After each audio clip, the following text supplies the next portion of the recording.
नमस्कार साथियों, आप सभी का आपके अपने चैनल पे स्वागत है। आशा है आप सभी अच्छे होंगे और आप सभी के आने वाले एग्ज़ाम की तैयारी भी ज़ोरों शोरों से चल रही होगी। तो चलिए साथियों, जो आपकी ईवीएस की सीरीज़ चला रहे हैं उसको आज हम आगे बढ़ाते हैं। 3 पेपर आपके कराए जा चुके हैं। आज हम चौथा पेपर लेके आए हैं जो कि 2014 का है। तो चलिए साथियों, उसको जो है आज हम तेज़ी से कंप्लीट कराते हैं। और जो भी आपको किसी प्रकार की समस्या हो तो आप कमेंट करके बता सकते हैं। तो चलिए साथियों, शुरू करते हैं। क्वेश्चन 1, वायु दाब नापने वाला यंत्र किस नाम से जाना जाता है? Option A barometer, option B thermometer, option C seismograph या अगला है हाइग्रोमीटर। सभी साथी बताएंगे। तो जिसका सही आंसर होगा ऑप्शन ए, वायु दाब मापने वाला जो होता है ये बैरोमीटर होता है। चलिए इसके बारे में थोड़ा देख लेते हैं। वायु दाब मापने के लिए बैरोमीटर नामक यंत्र का प्रयोग किया जाता है। बैरोमीटर में वायु दाब मापने के लिए Hg पारा नामक धातु का प्रयोग होता है। बैरोमीटर में पारे के नीचे गिरना आंधी युक्त मौसम का संकेत देता है। तो आप समझ पा रहे, जब भी बैरोमीटर में पारा नीचे साइड गिरेगा तो उसमें जो होता है आंधी या तूफान का संकेत होता है, और जब धीरे धीरे ऊपर बढ़ेगा तो जो है यह वापस जो है नॉर्मल का स्थिति बताता है। जबकि थर्मामीटर जो होता है मानव के शरीर का ताप मापता है। सिस्मोग्राफ भूकंपी तीव्रता और हाइग्रोमीटर जो होता है वायुमंडल की आर्द्रता मापता है। इन चारों को याद कर लीजिए आज ही के आज ही, इस चीज़ को मत भूलिएगा। देखिए जो भी प्रश्न मिल रहे हैं उनको उसी तुरंत याद कर लीजिए, जिससे कि जब आपके सारे ईवीएस के जो हैं पेपर कंप्लीट हो रहे होंगे तब तक आपको लगभग जो चीज़ें होंगी ईवीएस की तैयार हो चुकी होंगी। इसका जो एक्सप्लेनेशन भी देखते रहिए। जैसे अभी आपने क्या देख लिया, बैरोमीटर वायु दाब माप रहा, थर्मामीटर मानव का शरीर का तापमान, सिस्मोग्राफ क्या माप रहा था अभी आपने देखा, भूकंपी तीव्रता को, हाइग्रोमीटर वायुमंडल की आर्द्रता मापता है। चलिए आगे बढ़ते हैं। अगला प्रश्न है, बीटी कपास क्या है? एक संकर पौधा, एक ट्रांसजेनिक पौधा, एक प्राकृतिक पौधा या एक औषधीय पौधा? तो जो बीटी कपास होता है एक ट्रांसजेनिक पौधा होता है। चलिए साथियों अब आगे बढ़ते हैं। अगला प्रश्न क्या है? तो आज का अगला प्रश्न है, चलिए देखा जाए। तो आज का अगला प्रश्न क्या है? कौन सा वायुमंडलीय प्रदूषक अम्लीय वर्षा का प्रमुख कारण है? SO2, उसके अलावा H2S, HCl या N2? तो आपको पता होगा सल्फर डाइऑक्साइड जो होती है गैस, यह जो है अम्लीय वर्षा का जो है प्रमुख कारण बनती है। यह जो है आपको पता होगा कि अम्लीय वर्षा के लिए जो है सल्फर डाइऑक्साइड जो है प्रमुख कारण होती है। चलिए आगे बढ़ते हैं। अगला प्रश्न क्या है? तो आज का अगला प्रश्न है, निम्नलिखित में कौन सर्वाधिक उत्पादन पारिस्थितिकी तंत्र है? ऑप्शन ए उष्णकटिबंधीय वर्षा वन, टुंड्रा, सवाना या मरुस्थल? तो आप समझ सकते हो उष्णकटिबंधीय वर्षा वन होगा, वहाँ पर जो है सर्वाधिक उत्पादन पारिस्थितिकी तंत्र होगा। टुंड्रा आप ठंडे प्रदेश हो जाते हैं, मरुस्थल और सवाना तो बहुत ही गर्म है, मरुस्थल भी समझ गए होंगे आप। तो यहाँ के लिए इसके इनके हिसाब से जो है उष्णकटिबंधीय वर्षा वन जो होगा यह जो है सर्वाधिक में हो जाएगा। चलिए आगे बढ़ते हैं। निम्नलिखित में से कौन सा रसायन आम पकाने में फ़ायदा देता है? तो आपको पता होगा कैल्शियम कार्बाइड जो होता है यह होता है आम पकाने में सहायता करता है। इसमें देखिए लिखा भी होगा कैल्शियम कार्बाइड। इस रासायनिक से एसिटिलीन गैस का उत्सर्जन होता है जो फल पकाने में सहायता करता है। तो चलिए आगे बढ़ते हैं। अगर गैस पूछी जाए तो एसिटिलीन गैस देख लीजिएगा। अगला प्रश्न क्या है, कौन सी बीमारी प्रदूषित जल पीने से होती है? तो option A AIDS, option B typhoid, option C anaemia या ऑप्शन डी टिटनस? तो जो टाइफाइड जो होता है यह जो होती है प्रदूषित जल पीने से होता है। चलिए इसके बारे में थोड़ा देख लेते हैं। टाइफाइड रोग दूषित जल पीने से फैलता है। इसमें आंत का ज्वर या आंत का बुखार भी कहा जाता है। यह रोग साल्मोनेला टाइफोसा नामक जीवाणु से होता है। जीवाणु का नाम याद रखिएगा, साल्मोनेला टाइफोसा। टाइफाइड के लिए साल्मोनेला टाइफोला, इसको कई बार बोलिएगा आप लोग, साल्मोनेला टाइफोला।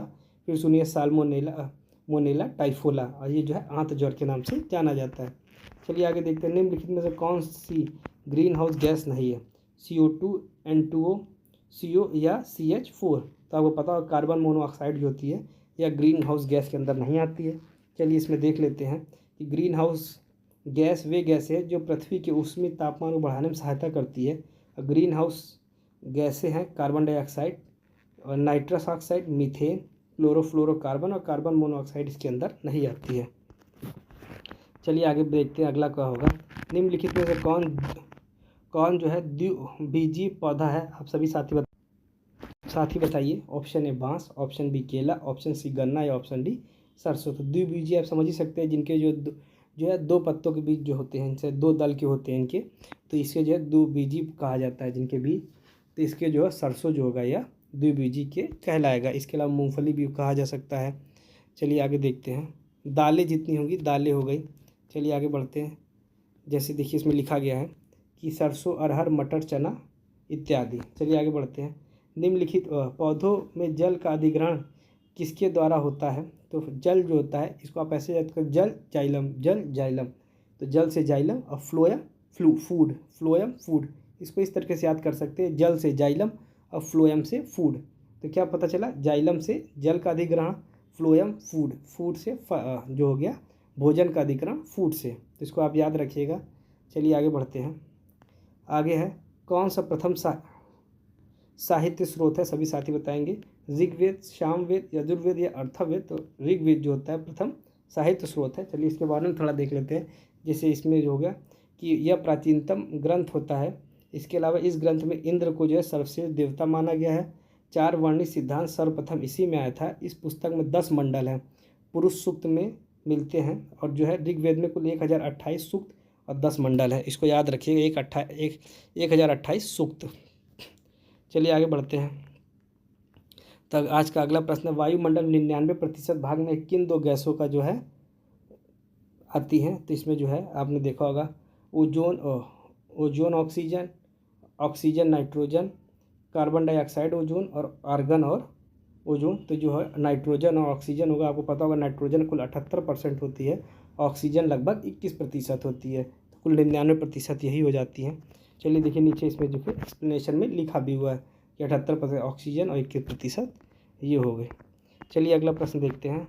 आज का अगला प्रश्न है, पर्यावरण अध्ययन में शैक्षिक भ्रमण का मूल उद्देश्य क्या होता है? बच्चों में ऊर्जा विकसित करना, छात्रों को प्रत्यक्ष अनुभव कराना, सामाजिकरण को बढ़ावा देना या टीम भावना बढ़ाना। तो देखिए कभी भी जो होता है कि शैक्षिक भ्रमण का उद्देश्य होता है छात्रों को प्रत्यक्ष अनुभव कराना, जो होता है इसका मुख्य उद्देश्य ये होता है। चलिए आगे बढ़ते हैं। तो आज का अगला प्रश्न है कि कार्यकी रूप में शुष्क मिट्टी की क्या विशेषता होती है? तो सही बताएंगे कि उसमें जो होता है उसमें अधिक जल होना, फिर पौधों में प्रकाश प्राप्त नहीं होता है, मिट्टी की लवण सांद्रता अधिक होती है या मिट्टी कठोर होती है। तो जो कार्यकी रूप में जो शुष्क मिट्टी का जो विशेषता होती है, मिट्टी में लवण सांद्रता अधिक होती है। चलिए आगे बढ़ते हैं। चलिए अगला प्रश्न है, सतत और व्यापक मूल्यांकन क्यों आवश्यक होता है? ऑप्शन है शिक्षार्थियों ने कितना नहीं सीखा जानने के लिए। तो देखिए ये चीज़ कभी भी इस तरीके के ऑप्शन बने तो हमेशा गलत होते हैं। शिक्षार्थियों की प्रगति निरंतर ना बना रखने के लिए, ये भी बिल्कुल गलत हो रहा है। निरंतर मूल्यांकन होने से शिक्षार्थियों में परीक्षा का अनावश्यक भय नहीं होगा। तो इसको एक बार देख सकते हैं। चलिए परीक्षा प्रणाली को महत्व देने के लिए, तो ये बिल्कुल ही गलत है। तो ऑप्शन सी जो इसका सही होगा। चलिए आगे बढ़ते हैं। चलने वाले पशु वनस्पति को कैसे बदलते हैं? तो क्या होगा? चरने वाले पशु वनस्पति को कैसे बदलते हैं? ऑप्शन है बीज प्रकीर्णन द्वारा, पर परागण द्वारा, चुनकर चरना या फिर रोग फैलाना। तो जो चरने वाले पशु जो होते हैं वनस्पतियों को चुनकर चरना, इसका सही ऑप्शन होगा। चलिए इसके बारे में देख लेते हैं। घास चरने वाले पशु सभी वनस्पतियों को समान रूप से नहीं चरते, बल्कि कुछ ही वनस्पतियों को अधिक खाते हैं, जिनमें से वे वनस्पति धीरे धीरे नष्ट होती हैं तथा उनके स्थान पर जो है अन्य वनस्पतियाँ उग जाती हैं। चलिए आगे बढ़ते हैं। अगला प्रश्न क्या है? निम्नलिखित में से कौन जो है स्वस्थ अस्थियों के लिए आवश्यक है? ऑप्शन ए पोटेशियम और विटामिन के, कैल्शियम और विटामिन ई, कैल्शियम और विटामिन सी और कैल्शियम और विटामिन डी। तो आपको पता होगा स्वस्थ अस्थियों के लिए जो है कैल्शियम और विटामिन डी की आवश्यकता होती है। चलिए देख लेते हैं। कैल्शियम विटामिन डी हड्डियों को स्वस्थ के लिए आवश्यक होती है। विटामिन डी का रासायनिक नाम कैल्सीफेरॉल होता है। तो क्या होता है? विटामिन डी का नाम कैल्सीफेरॉल होता है तथा यह विटामिन केवल प्राकृतिक रूप से सूर्य की किरणों से प्राप्त होता है। चलिए अगला प्रश्न क्या है कि भारत में हिमालय की सबसे ऊंची चोटी क्या नाम है? Option A Mount K two, option B Mount Everest, Mount Kanchenjunga या माउंट धौलागिरी। सभी साथी बताएंगे। तो जो भारत में हिमालय की सबसे ऊंची चोटी है उसे माउंट केटू के नाम से जाना जाता है। सभी साथी जानते होंगे। चलिए इसके बारे में थोड़ा सा देख लेते हैं। भारत में स्थित हिमालय की सबसे ऊंची चोटी केटू जो गॉडविन ऑस्टिन है, यह चोटी जम्मू कश्मीर के काराकोरम श्रेणी में स्थित है तथा इस चोटी की ऊंचाई 8611 मीटर है और विश्व की सबसे ऊंची चोटी पर्वत चोटी जो हो गई एवरेस्ट है, जो हिमालय की ही चोटी है जो नेपाल में स्थित है और यह जो है 8848 मीटर की है। चलिए साथियों आगे बढ़ते हैं। अगला प्रश्न क्या है कि प्राथमिक स्तर पर शिक्षण की खेल विधि आधारित है, विकास में मनोवैज्ञानिक सिद्धांत पर, शिक्षण की समाज शास्त्रीय सिद्धांत पर, शारीरिक शिक्षा कार्यक्रम के सिद्धांत पर या शिक्षण विधि सिद्धांत पर। तो यह जो है शिक्षण विधि सिद्धांत पर जो है आधार। तो चलिए साथियों आज का अगला प्रश्न है, वायुमंडल की सबसे निचली परत का क्या नाम है? समताप मंडल, ओजोन मंडल, आयन मंडल या क्षोभ मंडल। तो जो सबसे निचली परत होती है उसे जो है क्षोभ मंडल कहा जाता है। साथियों आपने अभी तक जितने भी इसके ईवीएस के अभी तक सेट देखे होंगे, जितने हमने कराए हैं, उसमें जो है इस टॉपिक से जो है वायुमंडल से जो है हर ही सेट में इसी से जो है एक प्रश्न पूछा जा रहा है। तो आप इस टॉपिक को बिल्कुल याद रखिएगा, ये जो है वायुमंडल का जो है सारी परतें वाला, जिससे कि देखिएगा क्वेश्चन जरूर पूछा जा रहा है। चलिए इसके बारे में थोड़ा देख लेते हैं। वायुमंडल की सबसे निचली परत को क्षोभ मंडल कहते हैं। यह मंडल पृथ्वी से जो है 8 से 18 किलोमीटर की जो है ऊंचाई पर स्थित है। अब विषुवत रेखा पर जो है इसकी ऊंचाई 18 किलोमीटर तथा ध्रुवों पर जो है 8 किलोमीटर की ऊंचाई है। मौसम संबंधित सभी घटनाएं, आंधी, तूफान, वर्षा इत्यादि इसी मंडल में होती हैं। चलिए साथियों आगे बढ़ते हैं। अगला प्रश्न क्या है? तो जो आज का अगला प्रश्न है, विटामिन सी की कमी से कौन सा रोग होता है? Option A scurvy, option B beri, option C रतौंधी या ऑप्शन डी थकान। तो स्कर्वी जो होता है विटामिन सी की कमी से होता है और आपको पता होगा बेरी जो विटामिन बी की कमी से होता है। और सभी साथी बताएंगे रतौंधी जो है किस विटामिन की कमी से होता है, इसका जो है आप लोग कमेंट में आंसर दीजिएगा। चलिए साथियों आगे बढ़ते हैं। अगला प्रश्न क्या है, भारत की प्रथम महिला आईपीएस अफसर कौन है? प्रतिभा पाटिल, पद्मजा नायडू, किरण बेदी या हंसा मेहता। तो जो है पहली आईपीएस 1972 में बनी थी किरण बेदी, जो कि उस समय के हिसाब से था। चलिए आगे बढ़ते हैं। अगला प्रश्न क्या है, असम का प्रसिद्ध असम का एक सींग वाला गेंडा वन्यजीव अभ्यारण्य कौन सा है? तो मानस, काजीरंगा, गिर या फिर कान्हा। तो जो काजीरंगा जो है यह जो है एक सींग वाले गेंडे के लिए जो है फेमस है और यह जो है 1908 में स्थापित हुआ था काजीरंगा वन्यजीव अभ्यारण्य। चलिए साथियों अगला प्रश्न देखा जाए तो आज का अगला प्रश्न क्या है? तो आज का अगला प्रश्न है कि निम्नलिखित में से कौन सा आग्नेय चट्टान का उदाहरण है? Option A basalt, option B चूना पत्थर, सी स्लेट या डी ग्रेफाइट। तो जो बेसाल्ट जो है आग्नेय चट्टान का उदाहरण है। इसको आप देख सकते हैं, आग्नेय चट्टान का निर्माण ज्वालामुखी के निकलने वाले लावा से जमा होता है। इन चट्टानों में खनिज पदार्थों की अधिकता होती है। तो इस चट्टान का उदाहरण ग्रेनाइट, बेसाल्ट और पेग्मेटाइड है। ग्रेनाइट, बेसाल्ट और पेग्मेटाइड। चलिए साथियों आज का अगला प्रश्न देखते हैं। पृथ्वी के वातावरण में किस सतह पर ओजोन परत पाई जाती है? Option A troposphere, option B stratosphere, option C mesosphere या ऑप्शन डी आयनोस्फेयर। सभी साथी बताएंगे। देखिए इसी टॉपिक से जो है एक प्रश्न अभी गया था और एक प्रश्न फिर से आ गया है। चलिए देखते हैं। देखिए जो स्ट्रेटोस्फेयर होता है इसी को समताप मंडल कहा जाता है। इसी में जो है यह ओजोन परत पाई जाती है। चलिए साथियों इसके बारे में थोड़ा सा देख भी लेते हैं। तो क्या प्रश्न है कि ओजोन परत का विस्तार जो है समताप मंडल में पाया जाता है। ओजोन परत समताप मंडल के निचले हिस्से में होता है तथा यह परत सूर्य से आने वाली पराबैंगनी किरणों को रोकता है। चलिए आगे बढ़ते हैं। अगला प्रश्न क्या है? तो आज का अगला प्रश्न है, सिख धर्म के संस्थापक निम्न में से कौन है? सभी साथी बताएंगे। तो गुरु तेग बहादुर, गुरु गोविंद सिंह, गुरु अर्जुन देव या गुरु नानक देव। तो गुरु नानक देव जो थे यह जो है सिख धर्म के संस्थापक थे। इनके बारे में पता होगा कि इनका जन्म जो है पंजाब के तलवंडी नामक स्थान पे 1469 में हुआ था। चलिए साथियों आगे बढ़ते हैं। भूकंप की तीव्रता मापने वाला जो है यंत्र कौन सा है? अभी थोड़ी देर पहले बताया गया था कौन सा था। तो यह जो था सिस्मोग्राफ था। चलिए आगे बढ़ते हैं। अगला प्रश्न क्या होगा? अगला प्रश्न है जो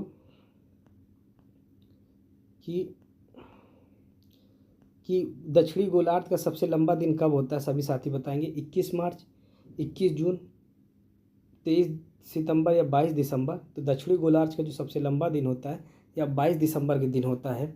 चलिए आगे बढ़ते हैं। इससे पहले देख लेते हैं, चलिए 22 दिसंबर को दक्षिणी गोलार्ध का सबसे लंबा दिन होता है, क्योंकि इस तिथि को सूर्य का प्रकाश मकर रेखा पर लंबवत पड़ता है। इसे मकर संक्रांति भी कहा जाता है। चलिए आगे बढ़ते हैं। अगला जो हो गया कि सत्यार्थ प्रकाश के लेखक कौन है, तो स्वामी दयानंद सरस्वती जो है सत्यार्थ प्रकाश के लेखक हैं। चलिए इनके बारे में थोड़ा देख लेते हैं। दयानंद सरस्वती हैं सत्यार्थ प्रकाश के लेखक। स्वामी दयानंद सरस्वती ने 1875 को जो है बम्बई में आर्य समाज की स्थापना की थी, और इनका प्रसिद्ध वाक्य था वेदों की ओर लौटो। इस चीज़ को याद रखिएगा, वेदों की ओर लौटो जो है, आप लोग इसको भूलिएगा नहीं। वैसे सभी को याद होता है, कभी कभी क्या होता है कि आदमी के अचानक ही दिमाग से उतर जाता है, जिससे कि आदमी उस समय एग्ज़ाम के समय, तो इसलिए जो है इसको याद रखिएगा। चलिए अगला प्रश्न है, बिहू भारत के किस राज्य का है, तो ये असम का है, बिहू लोक नृत्य है। चलिए आगे देखते हैं अगला प्रश्न क्या है। तो आज का जो अगला प्रश्न है यह जो है कि खाद्य श्रृंखला का परस्पर समूह को कहा जाता है खाद्य चक्र, श्रृंखला, अभिक्रिया, खाद्य जाल या बायोमास पिरामिड। तो इसे जो है खाद्य जाल कहा जाता है। खाद्य श्रृंखला परस्पर समूह को खाद्य जाल कहा जाता है। इस श्रृंखला में जो है कारक एक सीधी कड़ी के रूप में नहीं जुड़े होते, बल्कि सीधी एक दूसरे से परस्पर संबंधित होते हैं। तो चलिए साथियों, आज के सभी प्रश्न समाप्त होते हैं। जो भी नए साथी जुड़े हैं वह चैनल को सब्सक्राइब कर लें, जिससे कि आपको आगे की अपडेट मिलती रहे। तो चलिए साथियों, धन्यवाद।